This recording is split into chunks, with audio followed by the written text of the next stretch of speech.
Before we start, I would like to ask your help to do two things. First, tell a friend or two who you think might like the show. And second, please rate and review the show on Apple Podcasts and Spotify. The more reviews the show gets, the more likely it will even appear in search results. Thank you, and now on to the show.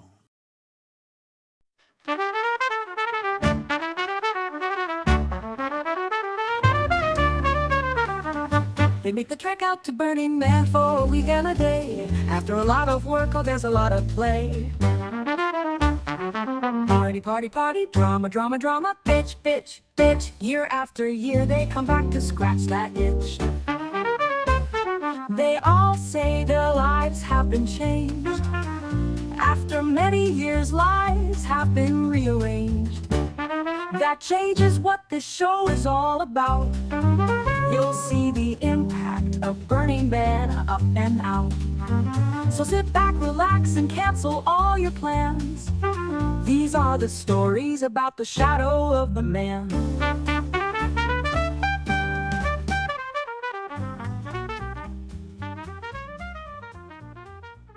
Hello, and welcome to the Shadow of the Man Show. I'm your host, Andy. Is that a ghost? No, that's just Andy. Today, our guest is Kay Morrison. Welcome. Hi. Hey. So this is going to come out November 1st, the day after Halloween. Spooky. And, you know, ooh. But it was funny because I was thinking, it was like, oh, you're my first board of directors member. But then I realized it's like, oh no, actually, my season premiere on August 15th is Danger Ranger, and he's a board member. So He sure is. Yep. number two. Great. So what was your first year, and like what got you to go to Burning Man? Boy, my first year was 2000. I feel it is an esteemed class of Burning Man people, the class of 2000. There are a whole bunch of us who are still around doing stuff. And I had no idea what Burning Man was. I had so I'd been really involved in nonviolent direct action protests, and in the fall of '99 was the WTO protest in Seattle. And so I'd been doing a lot of protesting in Seattle prior to that, but that was like a huge deal. In Seattle, I was dating a guy who was one of the organizers, so I was definitely like involved in that protest, and I ended up getting arrested on the second day of the protest. Yeah, did not plan to, was not trying to get arrested. I was trying to leave downtown, got corralled up with about, 150 other people. And we all got put on Seattle Metro buses and taken to old military base and processed. And then I spent 4 days in jail. 4 days. 4 days, King County Jail. Yes, it was quite an adventure. I was in my early 20s. Lots So of full of, it really is. It completely changed my life in so many ways, this being one of them, because I met on the bus going to jail a guy named Jerry, who as soon as the day I got out of jail, I went to a meeting to like talk about what had happened to all the people who were in jail. And I saw him after that, and he invited me to a Christmas party. And we became very good friends. And on a hike up to Tiger Mountain one day, he said, I went to this thing called Burning Man last year, and you have to go with me. Promise me you'll go with me. And I was like, okay, sure. I was a sort of a party kid at the time. I liked a good all-night rave, dance fest. And I was like, sick. This sounds like a really cool thing in the middle of the desert. I haven't been to the desert. Let's go to a big party with a bunch of people. And I remember looking at the website in 2000, just being like, what in the actual fuck is happening here? Flying carpets? Flying carpets and like mimosas? I don't know. Like, it just didn't make any sense to me. I had no context for that kind of creativity or participation. I was very much like a consumer culture person of like, you pay the ticket for the party, you go to the party, you listen to the DJs. So what was your original conception? Like, did you think it was just kind of like a music festival, or? Yeah, I thought it was going to be like a really big rave. And I thought that sounded pretty fun because I was 23 and I just got in a bunch of trouble. And we do. It was So it was great. So I went with Jerry and a handful of other people. We rented an RV and drove from Seattle to Burning Man in the year 2000. So that was my first year. So where did you camp? It was just the two of you guys just have your own camp? There were about, I think, 8 of us all together, and we camped at 6:30 and Sex Drive. I remember it very well. It was the year of the body. Extra. Yep. So it was all the That'd be chakras. The D? streets were chakras. It would be S. Yeah, it's something I don't remember. I just remember being very amused that we were at 6:30 and Sex Drive, and we drove in and camped there. Like it was like open camping. Oh. I remember, God, what was it? I think it was my second year. It was 97.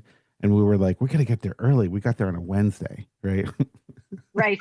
And I think we parked at like something like what would be 7 o'clock in like A Uh-huh. something. And there was literally nobody there.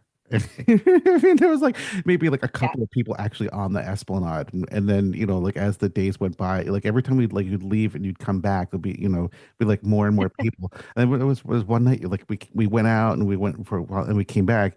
Because we turned off the generator and everything. We're like we couldn't find our camp. I mean, we're literally like standing in Uh-huh. our camp, and we're just like we had no idea because like all these other people just arrived. It's such an interesting mile marker to have that experience, to have been there like at times when that was a thing. I remember so clearly in 2000 because I wanted to go dance, Uh-huh. going out on like, I mean, we must have gotten there on Tuesday or Wednesday, but going out on Wednesday night or Thursday night and just looking for somewhere that was playing music, anywhere that was playing music. And I remember like finding one DJ, one sad DJ with like one person standing in front of like a like half shredded like pop-up tent. And we were like, this isn't this place is really big, but where's the party at? That was 2000, really? Yeah. Because they had like the city layout then, right? I mean, didn't they have like the 10 o'clock Mhm. and 2 o'clock? Yep. But things didn't like Bianca Smut Shack was out on the edges. That's where we first found like actual music. Uh, but it was my first year. I didn't understand the city layout. I didn't know where things were. I mean, maybe Oh, I you were read the just like survival looking guide. all over the place for music, and you didn't really go. Yeah. Yeah, Oh, I had no idea. I was the first time burner that I warned people to not be. well, we all were there. I mean, my first Burning Man in 2000 or no 96 was it's like me and my brother and this other guy. We drove up in a GTI and we had literally no idea like what this was about, and so it was just we'd done plenty of camping, so Sure. you do when you go Same. camping, like we brought a bunch of firewood, we dug a hole in the ground, we put the Oh wood shit. in the ground, we made a fire, and then when you leave when you're camping, what do? You put the dirt over it, Uh-huh. you bury your fire pit because that's the responsible thing to do. Uh-huh. Yeah, it sounds. I didn't build a fire pit, but there were many things because I'm a Northwest camper, so very similar. Like, sure, you just you bring your like wool like sleeping bag, and I don't know. I'm amazed I survived. Yeah. Oh yeah. Yeah. And then I remember one year it was super hot. So then the next year we're like we're not, we're just bringing hot weather stuff. And then it was super cold. Uh-huh. Uh-huh. We're all like huddling together. And we were like in the middle of the day at noon. It was like 40 degrees or something. Oh, It was word. like crazy. I was like, why is it so cold?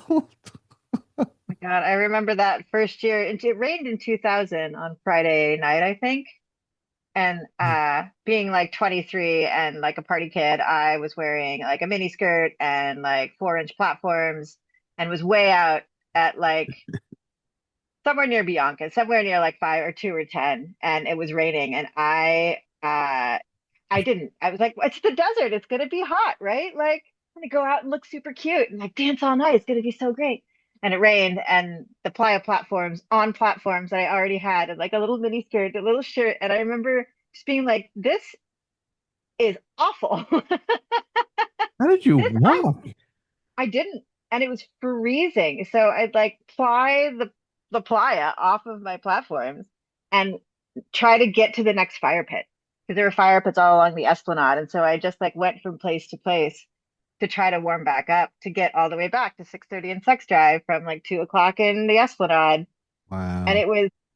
it was both a really amazing experience and also a really incredibly horrible experience. And it's one of the things that really makes me wonder why I went back. Like Isn't that kind of the common first year experience for most people? Like, this is maybe. horrible. It almost killed me, but I'm definitely coming back next year. And ooh, I'm gonna build this, like Yeah, I didn't know. So because I was so involved in the nonviolent direct action protest movement, and I was a street medic for protests at the time, so I would go to protests and do street medic work.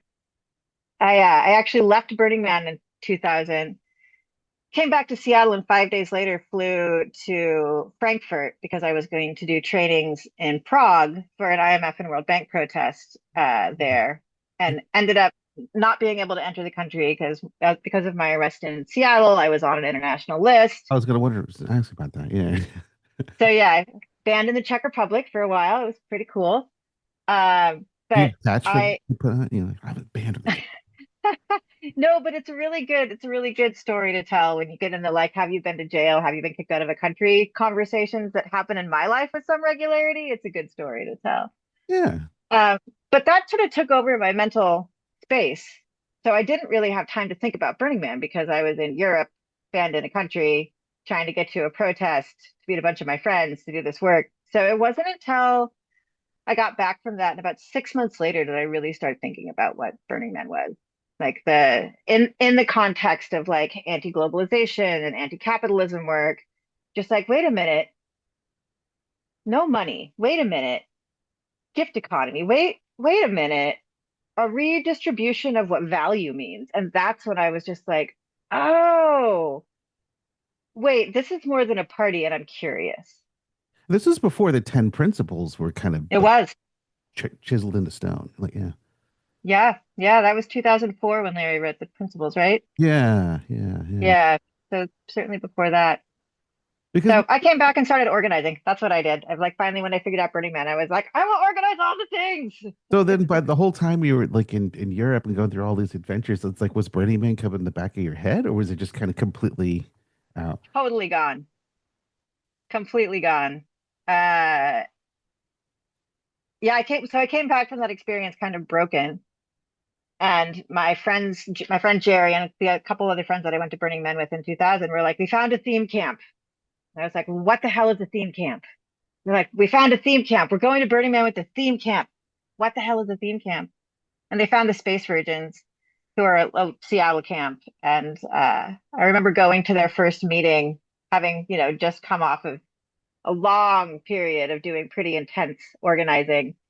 And the meeting was an absolute shit show. And I What? asked if, what? And I asked the folks running it if I could run the next meeting. And I showed up to the next meeting with a stopwatch and a whip. And it was like, we are having a meeting. It is time. We are going to stay on agenda. And then What's we it can drink agenda? Rolling Rock and smoke weed on the porch. But we're not drinking Rolling Rock and smoking weed on the porch until we figure out how the fuck we're getting to Burning Man this year. And that's how Yeah, I started organizing Burning called an incentive. Man. Yeah, exactly. Carrot, carrot stick, carrot stick. Yeah. Wow. I'm sure they were just like, what's an agenda? Like, why are you holding a piece of paper? And what's this pen you're holding? Who is this woman? You're making a list with like little bullet points? Like, Yeah, yeah, that's wow. So exactly the what happened. Space Virgins, was that the first year for that camp or they had been going before that? Like, No, they started in 96 actually. Out of I want to say LA, but I'm not sure if that's right. Somewhere in California. And then the people who really organized it sort of moved to like, let me say that correctly. It had been organized out of California, and then the people who were organizing the camp were in Seattle. Like, how the leadership changes sometimes in yeah. camp. So it moved to Seattle. So Well, how many I people met the folks. are you talking? Ooh, let's see. When I went with them in 2021, it was probably, 2001. oh, sorry, 2001. Thank you. What is time, Andy? What is time? There were probably 30 or 40 people. That's a good size. That's a nice size. And then the following year it was quite a bit bigger. And then years after that, we joined up with Flight to Mars and Alien Monkey Love Nest and did Area 47, which was the first village I'd ever been a part of. So it got a little crazy there for a while. Lots of people, big generators in the early 2000s. It was it was ambitious. Yeah. So what was some of the other camps you part of? We were part of Flight to Mars. Oh, I was not part of Flight to Mars. No, Oh, no, you're not. no. No, so we were a village together. The Space Regions, Oh. Flight to Mars, Alien Monkey Love Nest, Camp Denial, Ah. all formed a village at some point in time in 2003, 2004. Oh, okay. What village was that? Area 47. Oh, I remember that. Yeah. Flight to Mars had a fun house. The Space Regions had a big replica of the front of the Parthenon. Was Flight to Mars the one that made that rocket that kind of like flopped? Or is that a different thing? I think that was No, another. I think that was a different thing. Yeah, okay. Yeah. I love that one. I can't remember what year that was, but it was like one of this big spectacle, like all week long, and people are like, they built this rocket, and there's just this ring Oh. it's gonna take off, and there was like a couple thousand people around it, like, yeah, yeah, and then it like took off and like woo, and then it just went off and reached the edge of the ramp and just belly flopped and just exploded. It's like, yeah, that's That's awesome. yeah. Classic Burning Man. So how long before you started? Because you got into the regional stuff in the Seattle area, right? Hmm. Yeah, That's so goodness gracious. So I think it was probably about 2005, 2004, 2005 when Seattle started doing some organizing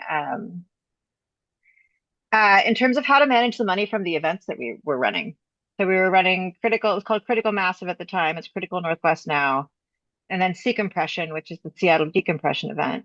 And they were becoming substantial events, substantial enough that you needed to not have the money in a shoebox under the bed.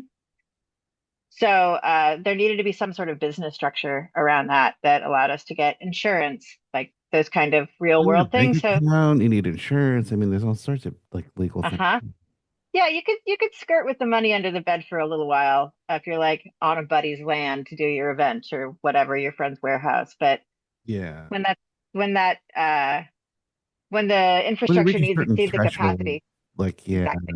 I mean, we had the same thing here. It's like if you want to do, I mean, it's pretty much the same thing everywhere, I'm sure. It was like if you want to keep like a small, tight, just kind of almost like friends group kind of thing, like we're just Yep, camping, it's under the radar. It's like do whatever you want, wherever you want, But as soon as like, yeah, you involve like money, yep, and they're like, and then as soon as like somebody gets injured, yep. all of a sudden That's you're exactly right. liability. It's like Yes. that's when it's like the alarm goes off and it's like time to wake up. It's like I don't want to wake up. I have a button on a hat somewhere that someone gave me, Will Chase maybe, that says rules make fun more fun. And I think that's part of this, that like we really needed to have some infrastructure, some boundaries around doing crazy shit. So when Seattle started doing that organizing in 2004, 2005, we started a nonprofit called Ignition Northwest, which still exists to this day, which manages the financial and logistic sides of the events here. And it was through running the Space Virgins and then helping start Ignition Northwest that I got into being a Seattle regional contact, which I did for 7 or 8 years. So it's what, probably And it, 2005 or so. Like, yeah, 2004, 2005. were you the only regional contact there, or we got like a couple of people help? No, there've been a succession of regional contacts through Seattle. Uh, David Peterman, Dave, DM Martinez, Mm-hmm. Matt Conlon, Jackass. Yeah, Matt. Yeah, Yep. So I think it was Matt Conlon and I who were RCs at the same time. Oh, and Michael Holden. yeah, yeah.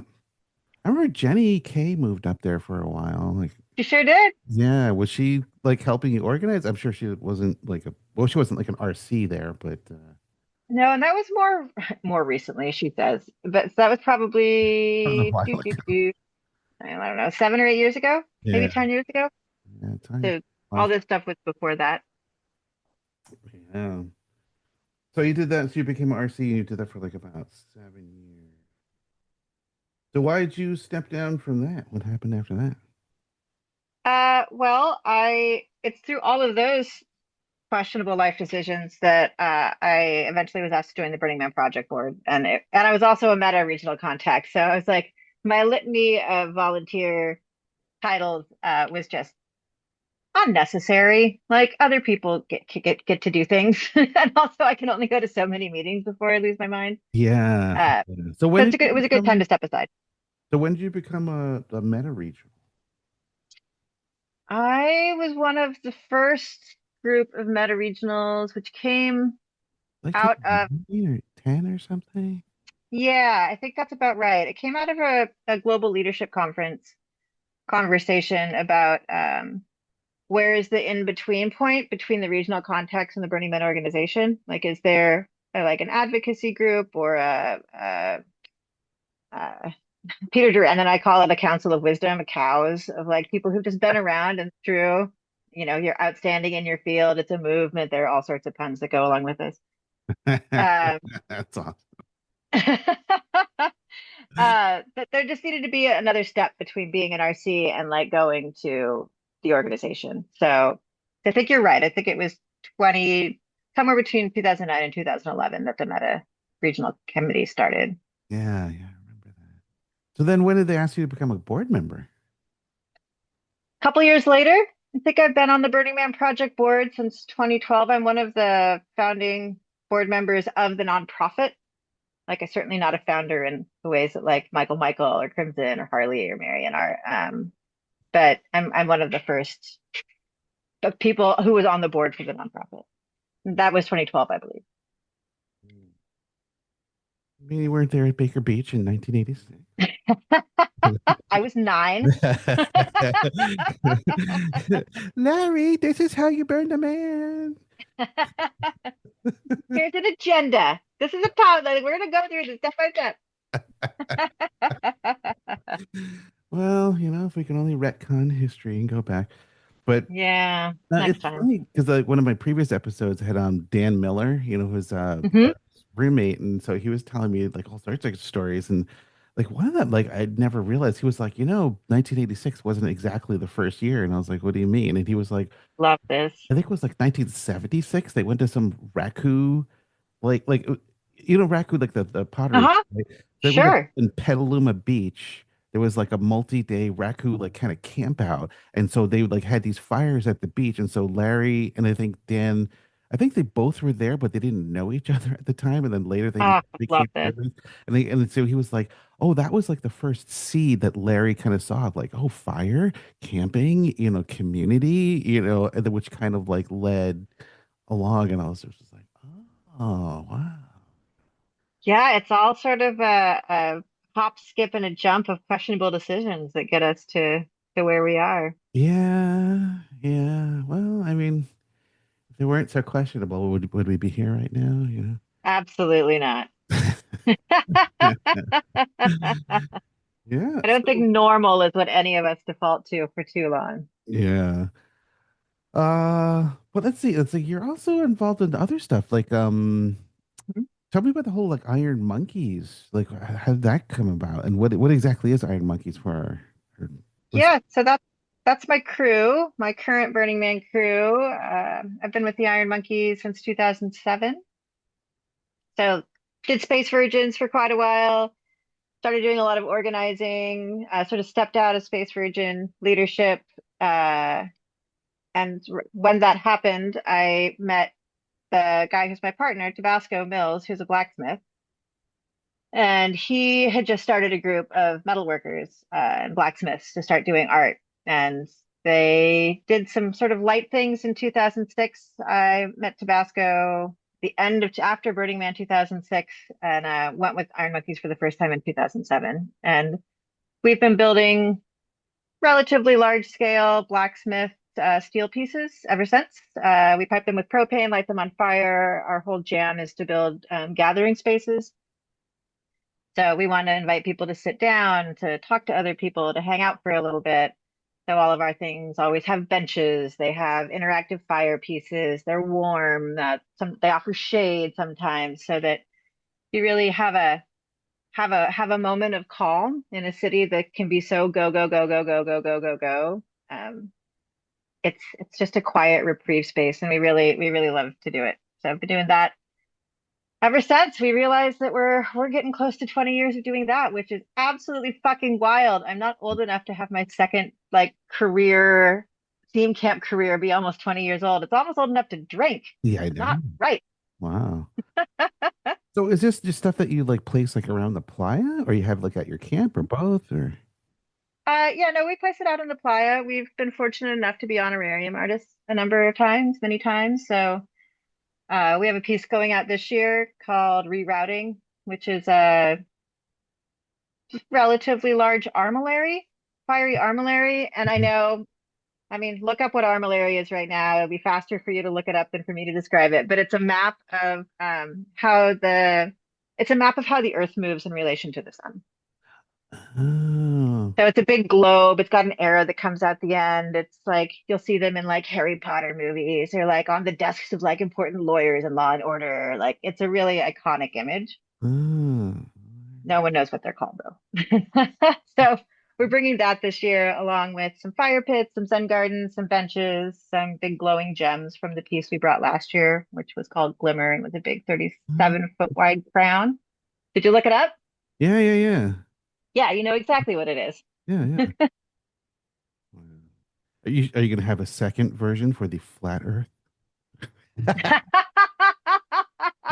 You know, I'll propose that I'm after this, I'm gonna go down to the shop and pack up that project to take it to Critical Northwest on Monday. I'll ask the monkeys if we can make a flat Earth version just for shits and giggles. Yeah. We spent like months and like thousands of dollars and all these like hours, thousands of volunteers. Let's just quick, quick, quick, quick. Just make this, just chop, chop, make Oh one. my God. How do you do that? I'm just now imagining putting the whole thing in like one of those massive steel crushers and like Yeah, just matching flatten the it whole flat. thing. I mean, it'd be like, I don't know, what would it be like? Be like a big pizza kind of thing, or like a, It's a pizza pie. yeah, with like a mobile kind of like over it or something. Oh my God, I'm here for this idea. We'll ponder it. We'll get back to you. Next year Like, maybe you'll see our pieces like Armillary, Flat Earth Edition. Now with more corners. well, I don't know. Maybe the armillary will get some protesters. Ooh, maybe. Or maybe you guys That would be organize the protesters. You have a history of protesting. oh, this is hilarious. I'm really glad that this episode is coming out after Burning Man because See, people, this is how conspiracies are made. okay, I'm gonna well if you find a flat Earth protest at our art project this year, you know the seeds were planted right here today. Yeah, yeah.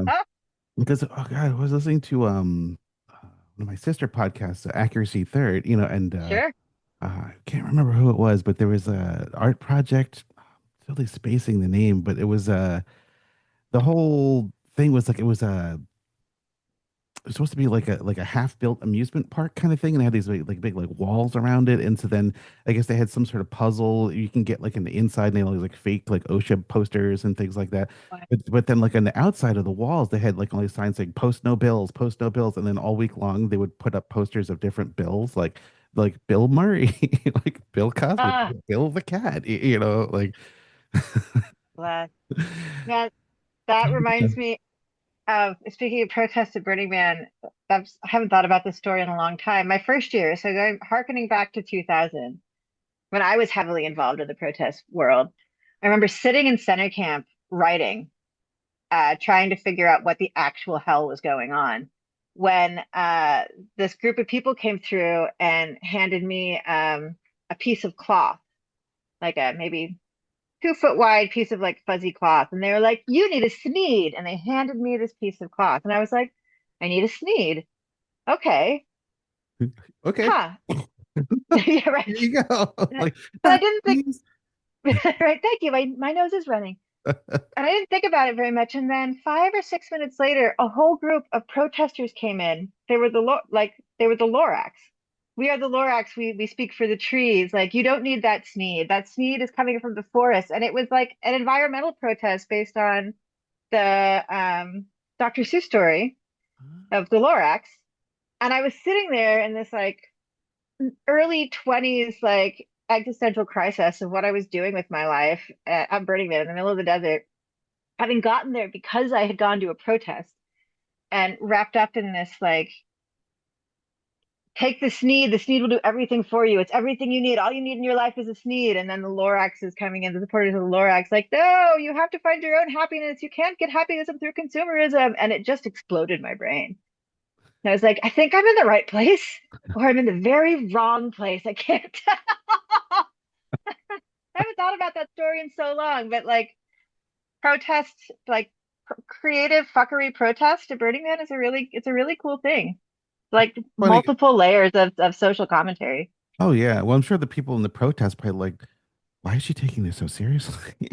You know, It's like, why is she crying? we're just having fun. We're like, I'm sorry. Like, I get it. Oh my God, I get it. It's so complicated. It's like I'm questioning everything about my life. It's like I just That need totally was. a fuzzy piece of paper, just have some fun. Exactly. That shit it happens out there, you know? It's like little things can become these massive moments out there. And that Yeah. was one of them. Well, no, I just finished reading, Caveat Magic when the Magister's Mm, books. God, no, he's gonna hate me. Like, totally gonna flub the name. But the one about like the magical experiences and like called hmm. like I'm doing magical experiences. Like, I mean, that Yep. totally sounds like that. Like it would seem with like a circumstance or whatever. It's like someone just like hands you this thing, and then this protest comes along, and you're just like, this is actually super pertinent to me, like right now. Like it's like Yeah. I'm just having fun, but I don't know. It's like you can't really engineer those type of experiences. It's like no one's gonna be following you around and be just like, yeah, here's this woman, Kay Morrison, and here's her background, and here's her file. It's Mission Impossible if you choose to accept it. It's like you make this whole parade, and she's gonna be there at this time, and Yeah. it's just kind You of. can't. I mean, I guess you could engineer that kind of thing, but like there's something about the cultures of possibility and cultures of permission. And I think Burning Man is one of these cultures of permission that allow some of the hard walls between where I'm living in my head and my experience to get fuzzy with where other people are living in their head. And that Mhm. living out loud, that like being in center camp, there are no walls. Like if I had been in a university or if I had been in a farmer's market or somewhere else where there was more constricted space, it wouldn't have impacted me. But Mhm. because I had such my vision was so long, my experience was so broad because I could be and see a part of all of what was going on around me. Those walls of individual experience or encapsulated experiences go away, and there's more opportunity to be wowed or confused or mad or brought in or upset or hurt or like all of those things increase in a context like Burning Man Yeah. where those walls of staying individualized are gone. Well, it's kind of, I think for many people, kind of painful for those walls to dissolve too, right? I mean, I guess Sure. part of your identity even is kind of part of that. And I don't know, then it kind of brings up whole issues of just kind of like even like consent and stuff. It's just like, oh, Mhm. I'm gonna break down my wall. you know? Yeah. And it's like, yeah, I mean, it's like the people in the parade are not like intending, to break down your walls, but it's like, but in effect, it's just like through their performance or interactive art, it just kind of happened. Art's dangerous, you know? Art is dangerous. And you never know how it's going to be that way to people. Art is dangerous. There's a sign outside of the I work at a industrial and fine arts complex, and we have signs that I'll actually put out tonight for our open studio that say, art is dangerous, art saves lives, art will challenge you, art will make you cry. And you don't know when those things like art and art's purpose is not to be art. Art's purpose is to do something to you or to do something to the creator. It's about telling stories. It's about bringing people together. It's about making you mad. It's about learning a new skill or working together. So those folks' art of the take a sneed, we are the Lorax, we speak for the trees, like it wasn't their job to have it affect me in a way. It was their job to do what they wanted to do to follow their curiosity. And what happened from that is that beautiful ripple effect of again being permissive, being participatory, having creativity, unbounded creativity, like the ripple effects of those things have a tremendous impact. Be it in Black Rock City or in like guerrilla art movements or in protest movements or in like a concert in a park that you didn't know you were going to come upon. Like all of those things impact us. And the people who create it don't know how that will happen. Yeah, yeah. It just made me think of a funny idea. Just like, oh, for someone's performance art to go around the playa with like a little like sticker says my name is just like my name's Art. Okay. Like, why is everyone's calling me dangerous? It's like I change lives. Like, what the hell? It's just like I just come here to have a good time. It's like, That would be a really fun piece. Maybe Art will show up at the protest, or the Flat Earth protest. you're protesting art? You're protesting me? What the What did hell? I ever do to you? Uh, so what You is just gotta hate. maybe because like the Iron Monkeys, what relation do you guys have with the Flaming Lotus Girls? Because here's a It's so similar funny. kind of uh niches, right? I mean, well, they're like Yeah, more. I mean, they do a lot of metal, but it's like mostly they like sure do. flame arts, right? Hmm. It's so funny. So we have a control panel at our pieces, which control it's like the main manifold for all of our flame effects. Uh-huh. And for many, many years, it was a big trunk. And you'd lift up the lid of the trunk, and on the top of the lid of the trunk, we keep tallies of things. And one of the tallies is asked if you were the Flaming Lotus Girls, because people do it all the time. Are you guys the Flaming Lotus Girls? It just like it's going on for 15, 16, as long as we've been around, because So they when you were say there. But no, are they just like, oh, well, oh, we get asked it so much that we no is just too boring of an answer anymore. So we'll make up stories. We have a fake feud with the Flaming Lotus Girls. Like our people will go and tag all their shit in camp with our stickers. Like we'll put stickers on all their things, and then they'll come into our camp and sticker all of our stuff with Flaming Lotus Girl stuff. Sometimes we'll dress up in jumpsuits and hard hats, which is how they show up to their projects. So we have a very light feud going on, but we have no direct relation to them, but we are very supportive. We will loan each other propane pieces. We actually staffed their project a couple of years ago because the Fire Conclave Council wanted to do a photo shoot out there, and their team didn't want to work. But Tabasco, who's my partner, who runs the Iron Monkeys, is also on the Fire Conclave Council. So he negotiated with the Flaming Lotus Girls that the monkeys would safety their project. So we really had a very hilarious time at their project where people came up to us and said, "Are you guys the Flaming Lotus Girls?" And we got to say yes for one day only. Okay. for one day only. So Yeah. we have tons of respect for them. They're very different than we are. They're more metal workers. We're more blacksmiths. They do a lot more complicated flame work What's the difference than we do. between metalworker and Blacksmiths. blacksmith? Yeah. So blacksmiths bend and move steel. So we heat metal and we bend it, move it, twist it, stretch it, compact it, punch holes in it. Metalworking is more cutting and welding. I mean, it's more complicated than that, but like we do metalworking, we weld, we cut steel. But what we really like to do is more of the detail work of hammers and really doing sculpting of metal opposed to cutting and Like attaching of metal. forming and like, yeah. Hmm. Yeah, Wow. yeah. So And it's they also take maybe on many more volunteers than we do. They have a much bigger shop than we do. So they have a really great culture of people being able to come in for 4 hours and volunteer or for a season and volunteer. And we unfortunately can't do that because our shop is so small. We have a really tight crew. so Iron Monkeys, is it like, okay, your the theme camp you started in 2006, 2007, right? But I mean, you your own like organization, like or nonprofit or Yeah, we have an LLC. I'll say, yeah. Yep. Okay. Yeah. Again, it's like, no, we're just a small collection of friends in a couple of garages. I'm like, I don't know how you could do that. It must be a big garage you'd have, right? I mean, Well, most of our shit is stored in Tabasco's shop down at Equinox Studios, which is a fairly large space. It's also where we work out of. It's where I'll be later tonight. Uh, so it's stored there and lots of pallet racking.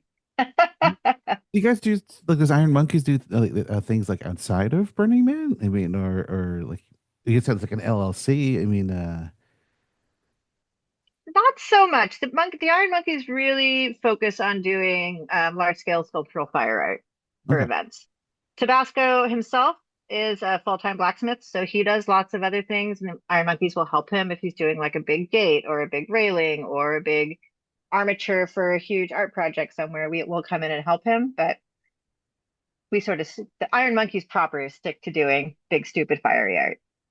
So you don't have like Nike or some corporation come up to you. It's like, oh, we really want you to build something for us, like a flaming basketball or something. Not yet. You hear that, Nike? You're open for business. You can send us an email on our website. Yeah. Wow. And does Iron Monkeys bring anything to Critical Massive, or do you guys like? We are this year. We went for many, many years to Critical, and then took quite a few years off. We haven't been back for about 10 years after going for a long time. But we're bringing our piece, parts of the piece that we're taking to Burning Man, we're bringing up on Monday. So the armillary itself, a bench, some fire pits, some like propane fire pits, we'll bring up on Monday and run throughout the week And how up big there. is Iron Monkeys? Like the camp, like on the playa? Do we have any? Um, I mean, you came by last year, I Yeah. remember Yeah, it was like you briefly. guys had a good setup there. Yeah, yeah. Yeah, it's nice. So they're on Playa, the actual working Iron Monkeys are about generally about 23, 24. Okay. And then we have a back camp called the Scrapyard, which are a bunch of our friends who work fast or artery or our regional contacts. So our whole camp is probably about 50, 55 people, but half of them are working Iron Monkeys. The rest are our friends and random people I meet in bars and invite to camp with us. A couple meta regionals here too. Couple meta regionals. Yep, Mhm. that's right. Yeah. Some former regionals, some former meta regionals. Yeah. Oh, speaking of former meta regionals, are you gonna make it to the alumni reunion? Oh, I guess I am an alumni. Yeah, yeah. No, because so last year, my first year back, right, and I was like, well, I'm an alumni. I was like, I saw that. I'd love to, meet up with some of my old timey friends, and I was like, let's do a, it's like we're alumni. Let's have who's why are we doing an alumni reunion? So last year I think was just me. God, who showed up? It was just like three of us. Oh my God, that's my favorite kind of meeting. Well, also the slot that they gave me was like right at like as the Billion Buddy March was like ring and taking off. So it was like I was like, like how is anyone even gonna find this? So this year it's actually Wednesday. Well, by the time this comes out, it's gonna be all be over. But it's like it's 4 to 6 at the Center Camp Pavilion. So it's right before the cacophony like cocktail hour. I think that starts at 6. So it's All right. leads into that. So 4 to 6. Maybe I could do both 'cause I think the regional network mixer is Wednesday, right around that time as well. Wednesday? Maybe I could do maybe I could do both. Yeah. Start at the network mixer, like show up with my meta regional hat on, come on over with my RC alumni hat on to the alumni thing. Yeah. It's funny because I actually made these t-shirts last year. Oh, I don't have any around. But this year I might just make the stickers. But it's basically it's a Burning Man with like a little like cap like and diploma and then it just says graduated like on Oh, bless. I the love that. Yeah, so I think I'm gonna have like a banner that that has that to be like, oh yeah, that's where it is. But then Great. I'm gonna give out some stickers. But no, it's I'll funny try to just the come by. whole concept of like graduating Burning Man because I remember like I Hmm. I made that little logo thing and I put it up online. And I remember like Marianne was just like she started getting mad, like, what do you mean graduated? And I was like, no, it's like I know some people think it's like, oh, that's a bad thing, just like, oh, I'm That's leaving great. Burning Man behind. I'm never going there ever again. I'm like, no, no, no. It's like another way the way I interpreted it is that it's like you go to Burning Man for a number of years and like life intrudes and you move on. It's like and so then Yeah. you take the lessons that you've learned and you bring it out into the outside world. It's like you've graduated, you have your diploma, and now you're gonna, you know, spread it. Yeah, absolutely. I think it is a really like putting the things we learn through burn culture out into the world is one of the great tricks of Burning Man culture is that it doesn't stay inside the event. It doesn't stay inside your theme camp. It doesn't stay inside. You're a little group of people. Like these things trickle out into how we live our lives. And that's where I really get fascinated with like that ripple effect of, we were talking about the ripple effect of art's impact on people, like the ripple effect of burn Mhm. culture out to the world is super fascinating to me. Oh yeah. Well, also you got to think about it. It's like the Bureau of Land Management has capped, a certain size to Burning Man. I mean, we've kind of brought this the population's kind of decreased from the peak of a couple of years ago, but Yeah. there are only so many people that can go to Black Rock City, right? I mean, Yeah. and like we were talking about, like, yeah, I skipped all those years of when it was sold out, so I'm just like, what's the big deal? You know, anyone can get a ticket and just go, But yeah, I mean, it's like you can't just have every single person who goes to Burning Man just continually keep going year after year after year Right. after year. It's like you still have to have like fresh blood come in, so there has to be kind of this Mhm. churn of people coming and some people going, Yeah. you know. And so it's Yeah. in a sense you Sorry, go can, ahead. well you just kind of need like almost like a graduation kind of thing, and because like after a while, I mean it's kind of like unless you're like volunteering or working or making this like your life's project, it's like I mean like what are you doing? Yeah, absolutely. Like just the numbers on that have to prove true. Everyone can't keep going to Black Rock City forever. It's not going to work. I think it's really interesting, the continual growth of the regional network and regional events.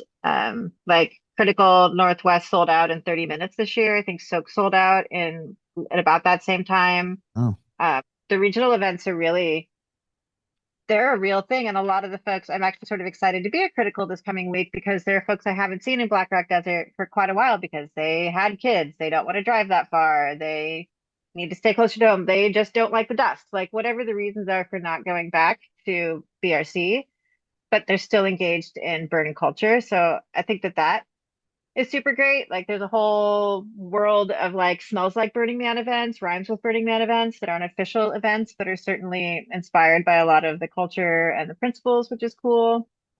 Then there's like all of the maker spaces and art centers and community gathering spaces and nonprofits that have all been started to sort of perpetuate a side, a flavor of Burning Man culture in a way that strikes at someone's little heart chords that are also happening.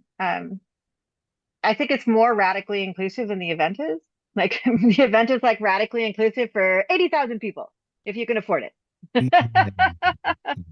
which is a great catalyst because it breaks you out of these boxes of like normal society and allows you the ability to think bigger and to do more and to have more like onus on how you move through the world. Um, but the radical inclusive part comes outside the gates of Black Rock City, in my opinion. Well, also internationally, I mean just For real. logistically and well, look at now politically. Yep. Like I mean, Yep. just logistically of like getting from one side of the planet to the other and just the expense of that, and now like going through immigration. you- Yep. Yeah. I mean, this is, I mean, like we keep saying, this is going to come out after Burning Man, but this year in 2025. But I just heard of so many Canadians who are just not going to be showing up this year, Yeah. you know. So Yeah, I don't think we have at the moment. We normally have one, two, three, four, five or six Canadians in our camp, and at the moment, none of them are. really. Hmm. Oh, wow. Well, again, it's like spreading the seeds, like the dandelion, just spreading throughout, it's like where it can take root in other places. And, you know, Yep. I would love to like go to like Africa Burn or Nowhere. Mm. Have you been to how many other regionals have you been to? I have only been to a few. I went to Burn in the Forest in up in Vancouver, Canada, a number of years ago. A number of years ago, 10, 11, 12 years ago, which was really lovely. I went to a Christmas tree burn in Utah, which was fun. And then I went to Nowhere 10 years ago in Spain. Yeah, I'd love to make it. I don't know. I don't think I've actually been to any other regional burns other than here in Hawaii. And that was many, many years ago. They're fun. I really love regional burns. Yeah, yeah. Well, yeah, I have a project that I'm going to try out on the playa this year because this show is it's like a long form, it's like hour and 15 minute, at the interview, which is like one person, but about like the impact of like Burning Man in people's lives, But and so I'm trying to do this thing, I'm gonna call it Shadow Shorts, where I Oh, put cool. like 5 minutes on the clock, and so I'm basically calling it the Shadow Short Challenge. I'm just like, okay, in 5 minutes, tell me Burning Man's impact on your life. Go. So I'm hoping to like record like kind of like storycore. Uh-huh, sure. Yeah. Yep. And so I just want to get just random burners. Like the only caveat I have is that like this can't be your first Burning Man. You have to Burning Man has to have some impact on you other than just like I just came through the gate. This is It's the best awesome. thing ever. Yeah, I don't know. Burning Man's so cool, man. Stories. But then I was thinking it's like, well, maybe I could go to some like regional events with that too. Ooh, Like that would kind of be a good excuse for me to get out of the house. that's a great idea. That's a really good idea. Yeah. Yeah, pop into some other regionals, hear what how because that I also went to Flipside in Oh, Austin. And that one really was the one that impacted me the most, I think, partially because okay. Flipside's been going on for so long. And the people of Flipside, so many of them, they are Flipsiders. They are I don't remember the conjugation of how Hierapoliponians, I don't know, someone from Austin can correct me. But folks there are like, why would I go to Nevada? Like that just seems stupid. This is my community. I've been coming here for 25 years. These are where, or 15 years at that point in time. Like these are where all my friends are. This is my community. Yeah. This is my burn. Like why would I go anywhere else? I don't understand. And that really got me. Like drinking Lone Star with big like boots on, like very Texan and very burner, which was really different from what I'd seen in the Northwest, very different from what I'd seen in Black Rock City. Like it tastes like Texas at Flipside, and it was a really cool Like that. interpretation. It tastes Um, it really changed my mind of not changed my mind. It opened my mind to um, how deeply personal and cultural these burning experiences are in different places and how they take on the flavor of the cultures that they are a part of. And it was great. Flipside's dope. Flipside's really, really fun and yeah. quite dangerous. Well, this just reminds me of again my sister podcast Accuracy Third. Hmm. They had somebody went to I think it was like a New York like regional burn and they were like recording stories of different people and I found it so fascinating because like there were some people that they're like hardcore burners been doing it for years never once went to Black Rock City. Yep. And I was like, really? Because I mean, I always was of this impression. I was like, no, no, no. You go to Black Rock City first, and then you become a burner. You're baptized in Playa Dust, and then you go to the outside. But Nope. I was like, there's a whole universe of people out there that Yeah. have no experience of the Playa at all. And I'm like, I Yeah. really need to get some people like some of those people. Like I've tried to reach out, but I haven't heard anything back. But yeah, I would love because the Burning Man influence on people. It's like, yeah, you don't actually have to be in the Black Rock Desert. You do not. But I'm just like, how many people are there out there like that, and like in how many countries? Right. Yeah. Yeah. Lots. And I love that. Again, that's that like radical inclusion beyond the trash fence of like it's arguably like it really is a culture. Burning culture is a culture and it doesn't, which means that it's not necessarily defined to one geographic space or one definition. It is Yeah. there's a through line of what it means to be part of this culture.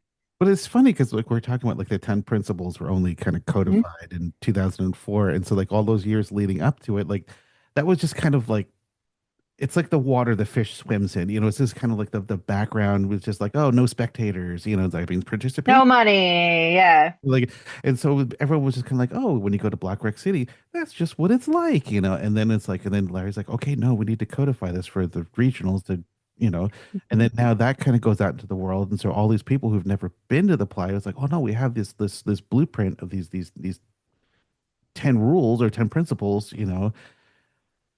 But yeah, it's just kind of interesting for me from the perspective of like coming the other way. I'm just like, oh yeah, you can have that experience and like never set foot on the playa. I don't know. I'm really, Yeah. I really want to talk to some people.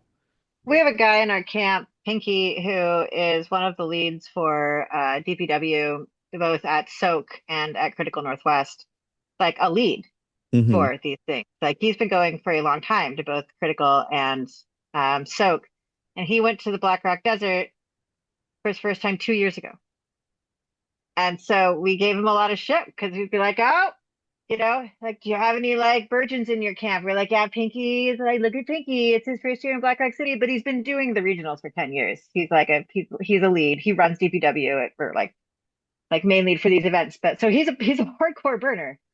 He's just never been here. And so it was really cool to watch him do Black Rock City Yeah. because he was so skilled. That was the year it rained. His first year was the year it rained. Ah, So it was true really cool to baptism. watch him Yeah. to be like, whatever. It's fine. We'll sit in camp and tell stories.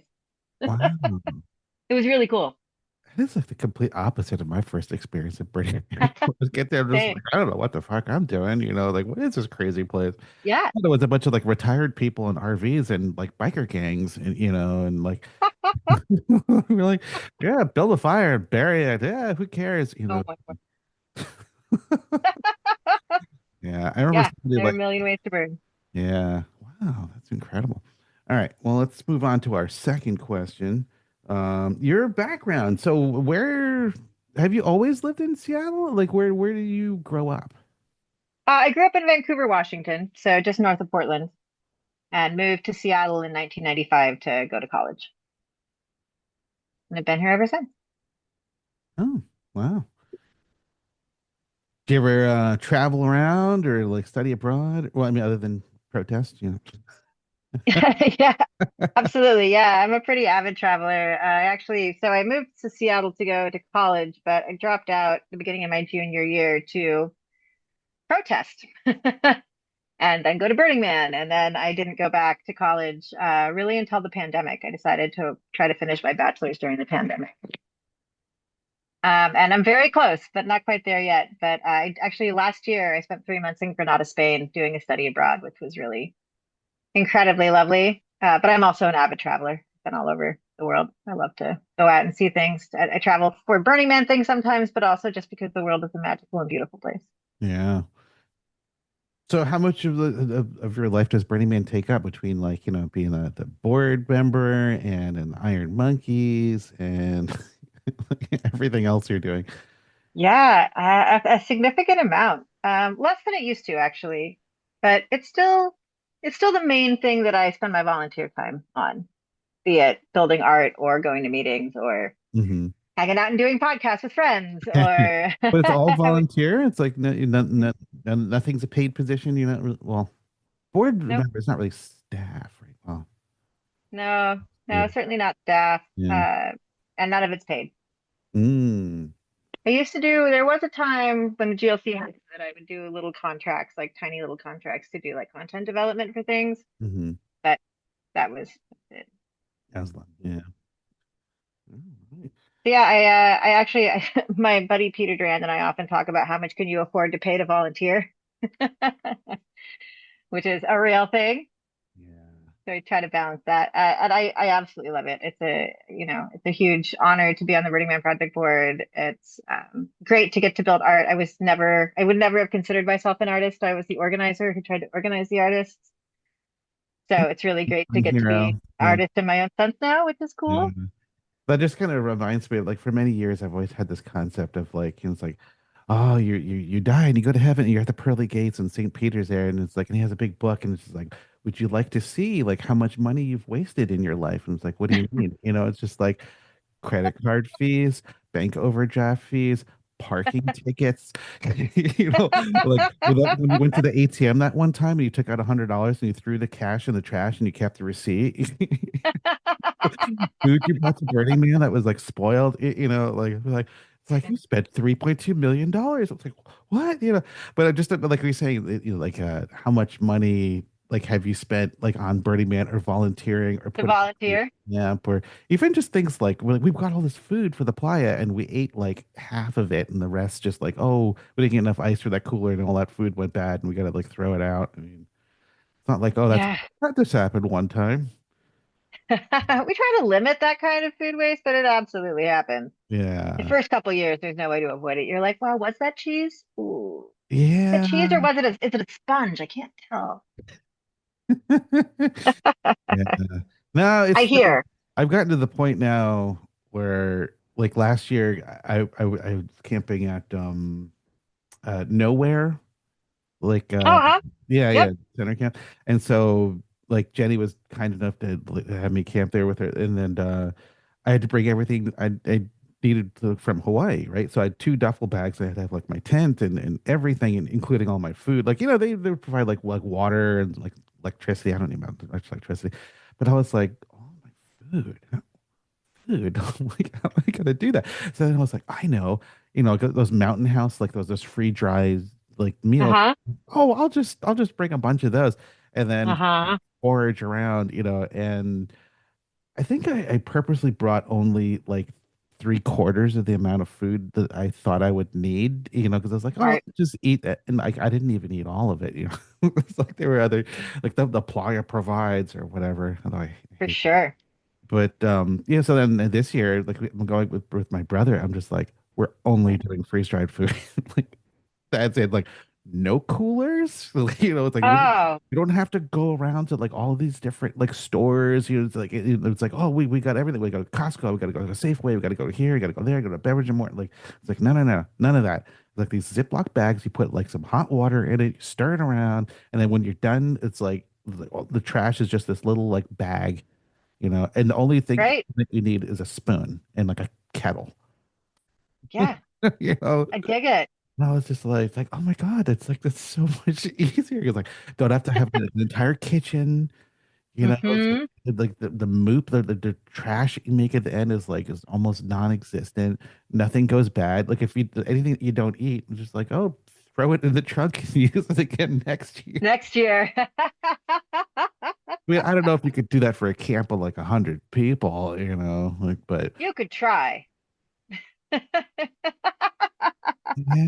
yeah. I don't know if you Maybe not. remember, like years ago, we had our Hawaii camp, the Kapilina camp, and we would do this like Friday sunset luau. And so Oh, wow. we had a couple of years there. My friend Greg, who now does the Monaco, the ship. Mm-hmm. Sure. Yeah, so he's the captain of that ship. Oh, cool. Yeah, so he would bring this like spit, and so we would put that. We had like 120-pound pig was like roasting on the spit, and for like 9-10 hours, we'd start at like at 3 in the morning, and then like all day long, people kept coming by. They're smelling it. They're just and it's just like and people are like, oh my god, that smells so good. And then Amazing. by the time it came around, that we had a line of somewhere like 750,000. Oh, I believe it. You know that The pig. entire city. Oh yeah, that pig went in like literally like 15 minutes. It was just like poof, just evaporated, just gone. We're like, there's still like, another 500 people on the line or something. And then I remember like the tuna Jesus. guys came around and they were just like, we got you. And we're like, yay. So then they just started like dishing fish and who's Wow. still around? I heard The the, tuna guys? yeah. One of the tuna guys died a number of years ago. Oh, Um, I know. I think maybe during the pandemic. I don't know if the other fellow still comes out and does it or not. hmm. Well, I imagine now with like health department rules and stuff, it must be, it's not like the old days. It was like, oh yeah, wash hands. What do you mean? Like here, just dishing Yeah. food with your hands. Eat that, like yeah. Yeah. Rules make fun more fun, question mark. Yeah. Yeah. There's a reason there are health and safety rules around food, but it Yeah. does take a little bit of that, like someone hand feeding you, hopefully cooked fish in the middle of the night. That ambiance is maybe a little diminished. Yeah, exactly. But also, no one wants, we call it the Norway virus, but no one wants norovirus in Black Rock City. Like that's a bad day. Well, it's That's a like bad couple days. here where I live in Hawaii, like I tell people, when they see somebody doing something stupid, I'm just like, really? Is a trip to the hospital part of your plan for your vacation? Like, I mean, it's like when you go to Black Rock City, or you're just like, how I really hope this ends up. I hope that I wake up in a bed in Reno. Mm, medical. That's how I hope it Or ends up. maybe just like sitting in my Ugh. tent, like having to run to the porta potty every 30 minutes. Oh God. Like, yeah, nobody wants that, right? Yeah. Yeah, I'm so glad I did like Burning Man when I was really young and did lots of stupid things. Like youth was not wasted on me in any way. I did so many stupid things and so many things that could have been much more dangerous. Well, they were dangerous, but they could have been much more damaging. Hmm. And I'm very grateful now that like I don't jump on trampolines at Burning Man. I really don't climb things at Burning Man because I'm not very good at climbing things. And I don't take drinks from bars where the person at the bar looks like they don't know what they're doing because I don't want a No. 16-ounce cup full of Monarch vodka and like Roofies. high C or roofies. That's true also. Yeah. Like, I'm Fentanyl. past the point where I need to take those risks Yeah. because I want to like sleep in my own bed and not in a bed in Reno, and I want to have a normal like Yeah. processing of liquids and solids through my system. I Yeah. want to not have a sunburn. I don't know. I'm just old now. Well, also I My found fun, just my like, fun is yeah, different. I mean, and this is our new podcast, like Old Burner Hour. I might, eh? No, but like one of the supreme joys I found like coming back to the play after 13 years was actually getting a good night's sleep. Oh, right? I was like, I my know. God, yeah, this is so much more enjoyable. I remember this one morning I actually woke up early. I was like, I'm gonna go see the sunrise. I'm gonna wake up at like 4:35 in the morning. And like one of my actually it was Jackass. It was Jackass. And I woke up and came out and he was just like, you pushing on through? You pushing on through? And I'm like, what do you mean pushing on through? And he's like, yeah, you're staying up. I'm like, all night. It was like, what do you it was like, well, I just got up. And I could just see like Wah, the defeated look in wah. his face. He was like, oh. Yeah, I don't know. For many years, like when I was kind of in like my over like drinking and imbibing phase, like Yeah, the sun rising was a sign of defeat. Like whenever yeah. like I would see the sky turn from jet black to like dark blue, I was like, no, Oh no. not another day of no sleep. Like yeah, I know. yeah. I think that, as someone who's gone for a very long time, doing Burning Man different means like, like I said, youth was not wasted on me. I partied, I drank a lot, I stayed up all night. Like I've had that experience. It is Hmm. now time to have the experience where I can wake up and it's cool in the morning and I can watch the rest of the sunrise and I can go out to the thing that's happening at 10 in the morning because I'm awake and I've eaten breakfast. Yeah, yeah. There's a different group of people out who are out there and they're Yeah, bright-eyed and bushy-tailed and it's like, good morning. yeah. I'm excited. It's the morning call. It's like, good morning, sister. You're like, You are one of the old people. Hello, we see you. all right, well, we got to get to the last question. Uh, Woohoo. so what has been the impact of Burning Man on your life? I mean, you've been Oh, doing this, Jesus. let's see, since 2000, 25 years now. It's like, what keeps you coming back? Like, why Hmm. punish yourself while doing all this stuff? Why do I keep coming back? What's in it for you? There, there are a couple of big reasons why I keep coming back. One is, um, I appreciate the opportunity to be able to create things with people I love. And Burning Man offers a way to do that. The Iron Monkeys are a great way to do that. Like we may grumble about it at this time of the summer where we're like, we could be doing other things. And instead we're in a hot metal shop in front of a fire, like hammering things. But the opportunity to create something bigger than yourself and more outside the boundaries of your own imagination is a privilege and an opportunity that I really value. Um, it also is something in my life that I get to do where I get to bring people along, where I can be like, hey, do you want to do a crazy, ridiculous thing? Come with. Caveat, actually, and I hope he doesn't listen to this because I get it wrong every time I say it and he grumbles about it. But he defines Burning Man at 3 points. And my restating of those is we are having the most fun. Having this fun is really good for you. And do you want to go with us? And that is a lot of why I keep going to Burning Man is this permission engine, this kindness Olympics, this place where people get to be outside of the confines of a system that is built around scarcity, that is built around hierarchy, that is built around historically baked in systems of supremacy and privilege. And I mean, those things certainly exist in Black Rock City. It is very arguably a place where people who have a lot of those permissions and privileges get to go to try to figure out like what that means and if it's okay. So it's complicated, but those are a lot of the things that bring me back. And the other thing is that after 25 years, I mean, I know hundreds and hundreds of people in that city, and it is a place to go to see my friends. And I try to get around the world to see all of them as well, but that's hard to do. So, I mean, this year it'll be different because so many folks are not coming from overseas or over borders. But still, like I'll see you out there. I'll see Dana. I'll see Jenny Kay. I'll see like all these folks who I've done things, who I've made ridiculous decisions with in the past, who I've shared stories with, or food, or meetings, or conferences, or whatever with, and having that through line of look who we are and look what we're done and look what we have yet to do is really powerful for me. Oh yeah, oh yeah. But it's just funny because like I don't know, the through line I've been getting through all of these interviews and like what you just said was like, yeah, it's an incredible experience, but it's not like I don't know, it's not so much just for the individual. It's more like you said, like it's the group, it's the family, it's the connection. I mean, I think Hmm. that's the thing that like that I don't know, the glue that kind of like holds it all together. Because like, oh, you can go out to the Black Rock Desert all by yourself, and it's like a fantastic experience. But Yeah, yeah, like, or you make it even like a million times better. It's just like you go with a whole bunch of friends, and have this like experience with a whole bunch of people. Like, yeah. yeah. Like it's, like oftentimes people talk about going to Burning Man the first time and finding your people, or you like letting your freak flag fly or whatnot. Like we are a freak flag factory. Like we are creating the flags, or we are employing people to make their own flags, or we are providing them the fabric and the sewing machines. However you want to like make that Hmm. comparison work, And but DPP comes and steals it. Yeah.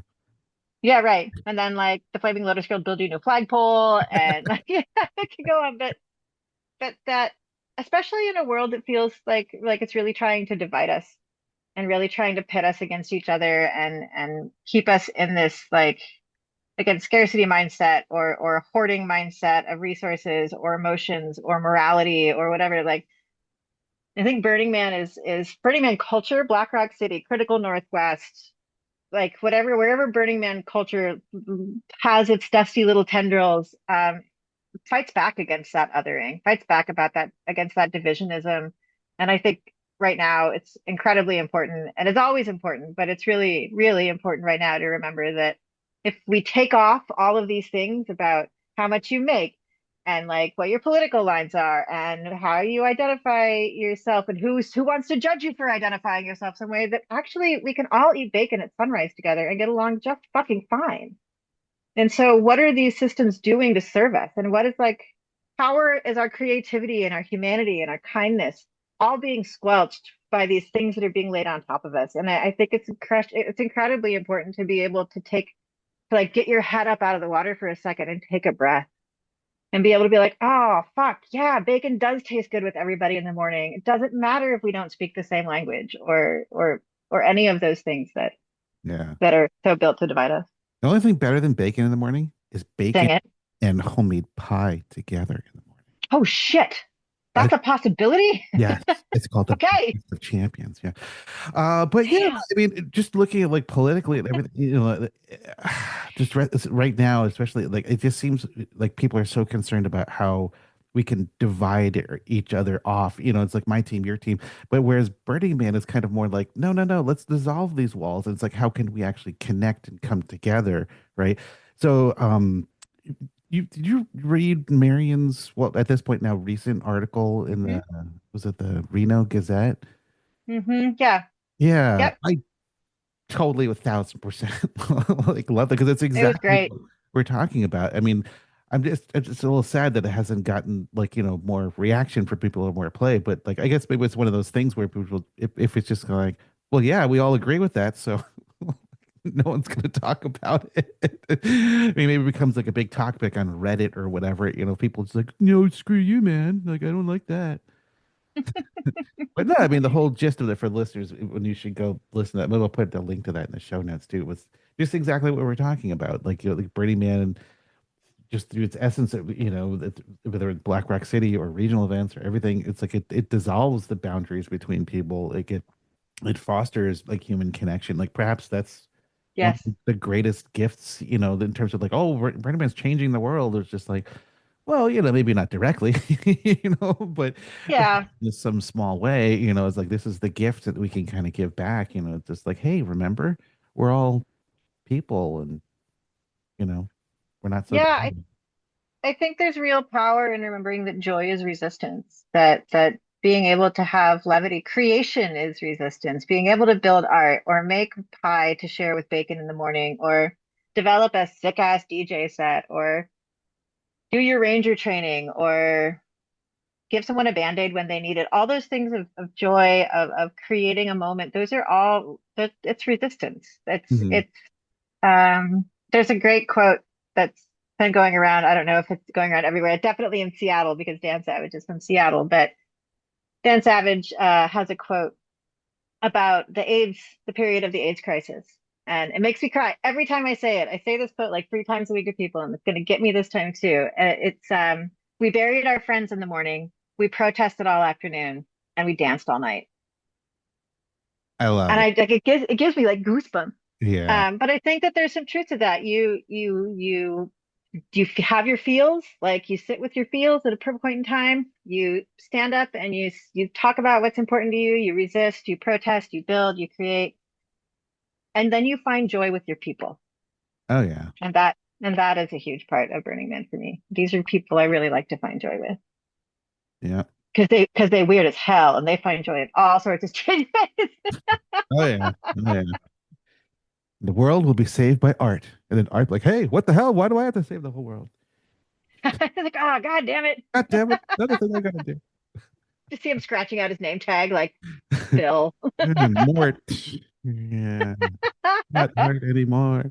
Well, thank you so much. This has been an amazing interview, Yeah, thank and you. Thanks for the invite. It's been really lovely yeah. to chat with you. And I'll see you on the playa. Yeah, for sure. Come by. Maybe we can have bacon and pie at dawn. Oh yeah, definitely.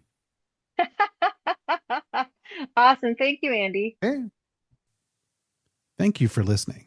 If you enjoyed this show, please subscribe, rate, and review it on Apple Podcasts, Spotify, or wherever you listen. The more reviews the show has, the more likely it will even appear in search results. Also, please tell a friend and share this show with anyone that you think might like it. Word of mouth reaches quite far, especially in the Burning Man community. If you would like to contact us, please send an email to shadowofthemanpodcast@gmail.com. You can also follow Shadow of the Man on social media at Facebook, Instagram, Blue Sky, X, and YouTube. The links for all of these are available at shadowoftheman.com. Feel free to use any of these social media accounts to provide any feedback you might have. Your thoughts on the show are greatly appreciated. Thank you, and see you soon for a new episode of The Shadow of the Man. Thank you for listening to this latest show. We have to make another one, so gotta go.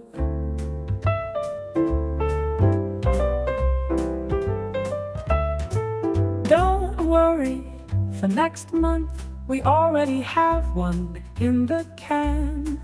Very soon you'll be listening to a new Shadow of the Man.